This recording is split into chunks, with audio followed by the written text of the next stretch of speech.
اعوذ باللہ من الشیطان الرجیم بسم اللہ الرحمن الرحیم۔ اللہ تبارک تعالیٰ کے نام سے شروع جو بڑا مہربان اور نہایت رحم کرنے والا ہے۔ آئی فار علم کے دیکھنے اور سننے والوں کو السلام علیکم۔ پیارے دوستو، اللہ تبارک تعالیٰ قرآن پاک میں ارشاد فرماتا ہے، اور اس دن سے ڈرو جب کوئی کسی کے کچھ کام نہ آئے گا، اور نہ ہی کسی کی سفارش قبول کی جائے گی، اور نہ ہی کسی سے کسی طرح کا بدلہ قبول کیا جائے گا، اور نہ ہی لوگ کسی کی مدد حاصل کر سکیں گے۔ پیارے دوستو، قیامت کا دن ایک ایسا ہولناک دن ہوگا کہ جس دن حمل والی عورتوں کے حمل ضائع ہو جائیں گے، اور اس دن نفسا نفسی کا یہ عالم ہوگا کہ ماں اپنے بیٹے کو بھول جائے گی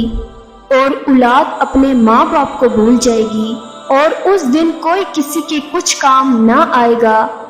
ہر ایک کو اپنے حساب و کتاب کی پڑی ہوگی، اور ہر ایک انسان اپنے اعمال کے مطابق اپنے انجام کو پہنچا دیا جائے گا۔ پیارے دوستو، اس بات پر ہر ایک مسلمان کا ایمان ہے کہ اس نے مرنے کے بعد قیامت کے دن اٹھنا ہے اور اپنے اعمال کا بدلہ لینا ہے۔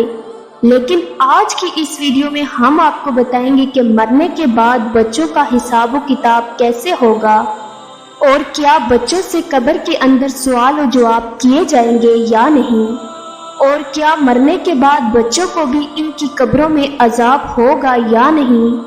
اور اس کے ساتھ ساتھ آپ کو یہ بھی بتائیں گے کہ مرنے کے بعد کافروں اور مشرکوں کے بچوں کے ساتھ کیا سلوک کیا جائے گا،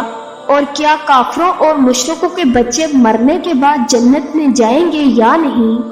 اور اگر کوئی معصوم بچہ کفر کر دے تو کس عمر میں اس بچے کے کفر کا اعتبار کیا جائے گا۔ پیارے دوستو، ان تمام تر سوالات کے جوابات قرآن و حدیث کی روشنی میں آج کی اس ویڈیو میں ہم آپ کو بتائیں گے، لہٰذا آپ سے گزارش ہے کہ ہماری اس ویڈیو کو اینڈ تک ضرور دیکھیے گا۔ پیارے دوستو، اس دنیا کو چھوڑنے کے بعد انسان کو سب سے پہلے جس گھر میں داخل کیا جاتا ہے وہ قبر ہے۔ قبر آخرت کی منزل میں سے سب سے پہلی منزل ہے، اور قبر سے ہی ہر انسان کا حساب و کتاب شروع ہو جاتا ہے۔ جو قبر کے امتحانات کو پاس کر لیتا ہے تو اس سے آگے آنے والے امتحانات اس کے لیے آسان ہوتے ہیں، اور جو قبر کے امتحانات کو پاس کرنے میں ناکام رہتا ہے تو آگے آنے والے امتحانات اس سے کہیں زیادہ سخت اور دشوار ہوں گے۔ پیارے دوستو، جب بھی کوئی انسان مرتا ہے تو اس کو قبر کے اندر دفنا دیا جاتا ہے، پھر چاہے وہ بچہ ہو، بوڑھا ہو یا نوجوان۔ اس طرح جیسے ہی اس مرنے والے شخص کو دفنایا جاتا ہے تو دو فرشتے اس کی قبر میں داخل ہو جاتے ہیں، جن کو منکر ناکیر کہا جاتا ہے۔ یہ فرشتے اس مرنے والے شخص سے سوالات کرتے ہیں، اور وہ مرنے والا شخص ان فرشتوں کے جوابات دیتا ہے۔ اگر مرنے والا شخص ان فرشتوں کے سوالوں کے جواب ٹھیک دے دیتا ہے تو اس کو جنت کی خوشخبری سنا دی جاتی ہے، اور اگر مرنے والا شخص ان فرشتوں کے سوالوں کے جواب نہیں دے پاتا تو اس کی قبر کو جہنم کا گڑھا بنا دیا جاتا ہے۔ جیسا کہ حضور پاک صلی اللہ علیہ وسلم نے ارشاد فرمایا کہ قبر یا تو جنت کے باغوں میں سے ایک باغ ہے یا جہنم کے گڑھوں میں سے ایک گڑھا، اور قبر آخرت کی منزل میں سے سب سے پہلی منزل ہے۔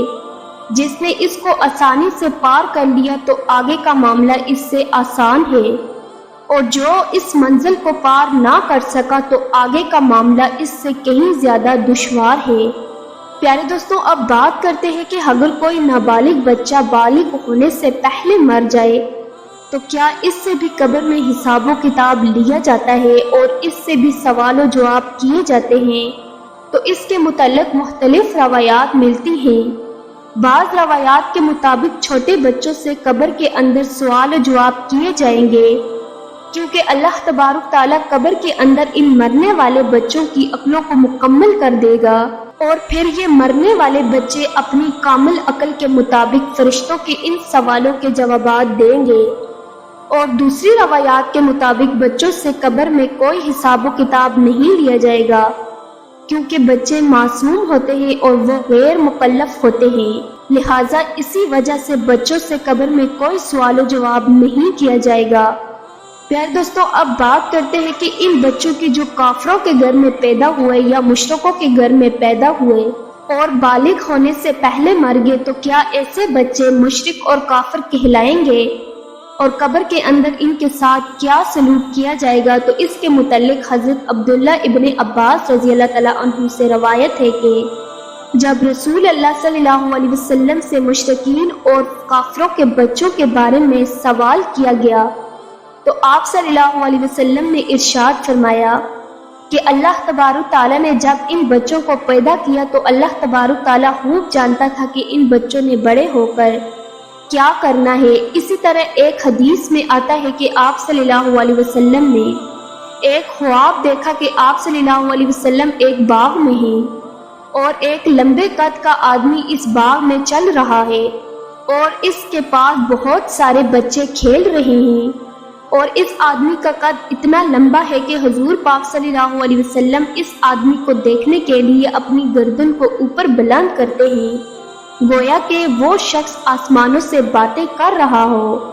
تو حضور پاک صلی اللہ علیہ وسلم نے حضرت جبرائیل علیہ السلام سے اس شخص کے بارے میں پوچھا اور ان بچوں کے بارے میں دریافت فرمایا، تو حضرت جبرائیل علیہ السلام نے عرض کیا کہ یا رسول اللہ صلی اللہ علیہ وسلم، آپ نے جس شخص کو دیکھا ہے وہ حضرت ابراہیم علیہ السلام ہیں، اور ان کے ارد گرد جو بچے کھیل رہے ہیں یہ وہ بچے ہیں جو فطرت سلیم پر پیدا ہوئے اور بالغ ہونے سے پہلے فطرت سلیم پر ہی مر گئے، یعنی وہ بچے اسلام پر ہی پیدا ہوئے اور بالغ ہونے سے پہلے اسلام پر ہی مر گئے۔ تو ایسے بچوں کے ساتھ آخرت کے اندر وہی سلوک کیا جائے گا جو ایک مسلمان کے گھر میں پیدا ہونے والے بچے کے ساتھ کیا جاتا ہے، کیونکہ ہر پیدا ہونے والا بچہ اسلام پر ہی پیدا ہوتا ہے اور بعد میں بڑے ہو کر وہ کافر یا مشرک بنتا ہے، جیسا کہ حضور پاک صلی اللہ علیہ وسلم نے ارشاد فرمایا کہ ہر پیدا ہونے والا بچہ فطرت پر پیدا ہوتا ہے، یعنی اسلام پر پیدا ہوتا ہے۔ یہ اس کے ماں باپ ہوتے ہیں جو اس کو بعد میں یہودی یا نصرانی یا عیسائی بنا دیتے ہیں، یعنی اس حدیث سے معلوم ہوا کہ ہر پیدا ہونے والا بچہ مسلمان پیدا ہوتا ہے اور بعد میں بڑے ہو کر اس کے ماں باپ اس کو کافر، مشرک یا عیسائی بنا دیتے ہیں۔ اگر کوئی ایسا بچہ جو کافروں کے گھر میں پیدا ہو لیکن وہ بالغ ہونے سے پہلے مر گیا تو وہ اسلام پر ہی مرے گا۔ پیارے دوستوں، بات کرتے ہیں کہ بچے کی کس عمر میں بچے کے کفر کا اعتبار کیا جائے گا، تو اس کے متعلق روایات میں آتا ہے کہ بچہ جب بالغ ہو جائے اور اچھے اور برے کی پہچان کرنے لگ جائے تو اس عمر میں اگر کوئی بچہ کفر کرتا ہے تو اس کے کفر کا اعتبار کیا جائے گا اور وہ بچہ کافر ہوگا۔ اور علماء کرام بیان کرتے ہیں کہ اگر کوئی بچہ 7 سال کی عمر میں کفر کرتا ہے تو اس کے کفر کا اعتبار کیا جائے گا اور وہ کافر ہو جائے گا۔ پیارے دوستوں، بات کرتے ہیں کہ کافروں اور مشرکوں کے بچے جنت میں جائیں گے یا نہیں، اور اگر یہ جنت میں جائیں گے تو جنت کے کون سے مقام میں ان کو رکھا جائے گا۔ پیارے دوستوں، اس کے متعلق مختلف روایات ملتی ہیں۔ بعض روایات کے مطابق جیسے مسلمانوں کے بچے جنت میں جائیں گے اسی طرح وہ بچے بھی جنت میں جائیں گے جو پیدا تو کافروں کے گھر میں ہوئے لیکن بالغ ہونے سے پہلے وہ فوت ہو گئے، تو اللہ تبارک تعالیٰ ان معصوم بچوں کو بھی جنت میں داخل فرمائے گا، کیونکہ اللہ تبارک تعالیٰ ارشاد فرماتا ہے کہ وہ کسی کو جنت یا جہنم میں داخل نہیں فرمائے گا جب تک کہ اس کو اعمال کا مکلف نہ بنا دے، اور بچے اعمال کے مکلف نہیں ہوتے، لہٰذا اسی وجہ سے اللہ تبارک تعالیٰ معصوم بچوں کو بغیر حساب و کتاب کی جنت میں داخل فرمائے گا۔ اور بعض روایات کے مطابق کافروں اور مشرکوں کے معصوم بچے جنت میں تو داخل ہوں گے لیکن یہ جنت میں جنتی مسلمان بچوں کے متحد ہوں گے اور ان کے خادمین کی ڈیوٹی سر انجام دیں گے، اور یہ مسلمان جنتی بچوں کے خادمین ہوں گے۔ اور بعض علماء اس مسئلے پر خاموشی اختیار کرتے ہیں ان کا یہ کہنا ہے کہ اللہ تبارک تعالیٰ بہتر جانتا ہے کہ اللہ تبارک تعالیٰ کافروں کے بچوں کے ساتھ کیا سلوک فرمائے گا۔ پیارے دوستوں، ان تمام تر روایات میں سے سب سے صحیح روایات یہ ہے کہ جو بھی بچہ بالغ ہونے سے پہلے فوت ہو جاتا ہے تو اللہ تبارک تعالیٰ ان کو بغیر حساب و کتاب کے جنت پہ جگہ عطا فرماتا ہے، اور بالغ ہونے سے پہلے مرنے والے تمام بچے حضرت ابراہیم علیہ السلام کی کفالت میں ہوتے ہیں، اور ان کو حضرت ابراہیم علیہ السلام کے پاس رکھا جاتا ہے، پھر چاہے وہ مسلمانوں کے بچے ہوں یا کافروں کے بچے۔ اللہ تبارک تعالیٰ سے دعا ہے کہ اللہ تبارک تعالیٰ ہمیں نیک اعمال کرنے کی توفیق عطا فرمائے اور ان تمام تر برائیوں سے ہمیں بچائے جن برائیوں کی وجہ سے پہلی قومیں ہلاک ہوئی اور اللہ تبارک تعالیٰ کے دردناک عذاب کی مستحق قرار پائی۔ معزز ویورز، امید کرتی ہوں کہ آپ کو ہماری آج کی ویڈیو پسند آئی ہوگی۔